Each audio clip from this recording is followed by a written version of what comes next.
And now from the CFDK TV studios, this is The Journey, brought to you by Chances Terrace and Sight and Sound. Welcome back to The Journey. I'm your host, Robert Pictou, and today we've been talking about the soup kitchen, and in this segment we're actually, we have Casey back, and Casey and Aaron are going to be talking about the future that's going to be happening there. So what plans do we have for, or what plans do you have, I should say, for the old Carpenter's Hall? Well, we're actually pretty stoked about it right now. We just got to a point where we can see increased opportunities for program expansion through some successful proposals that we had put through. So up until this point, we had some programming that was integrated in with the supplying of food and services to the patrons there. Things like connections with Northern Health. We have a chiropractor that comes in and does pro bono services. We've got a church group that'll come in and make breakfast for us on a weekly basis. So we're getting more and more of a connection with the community.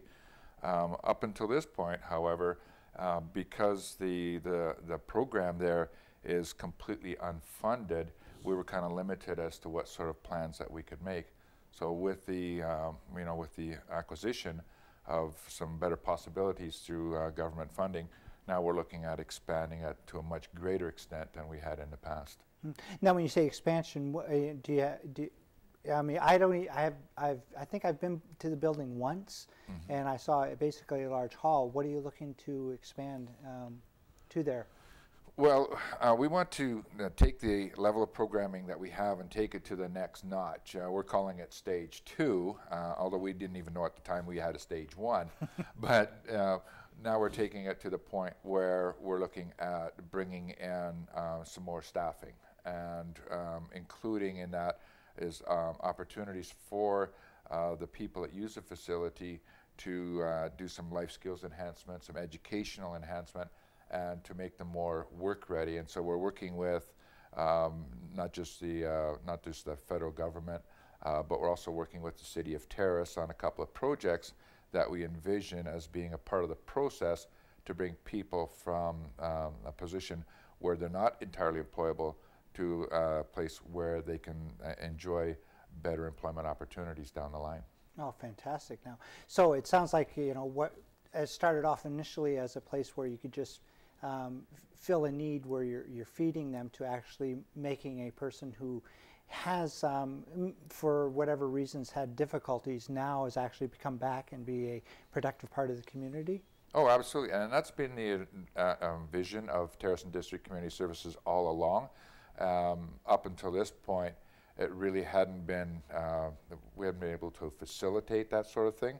We wanted to make it a community center where people can access all types of services and become more than just a place to grab a bowl of soup and a cup of coffee, but somewhere where they could access a number of different services that are available, particularly for those people that have been marginalized and either don't know where to acquire these services or have some sort of social or personal barrier in order to seek this sort of advice. So we're like a one-stop shopping center where we redirect people to those services that are available to them that may or may not necessarily be available directly at the center itself. Oh, fantastic. Now, Aaron, you meet these people every morning, you said? Daily, on a daily basis. And, they come in there not only for food and, to sit around, have some comfort and socialize.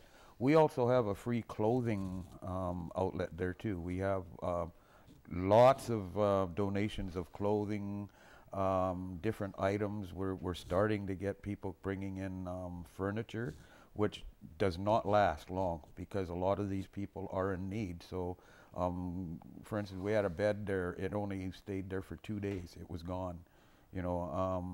So I see these people on a daily basis. I know how much they're in need, and I'm really looking forward to the future of this center expanding and doing a lot more for these people. Fantastic. Now we got to take another break. So up next on The Journey, we're going to be having another guest, Charles, who is the pastor for the local church that actually started this.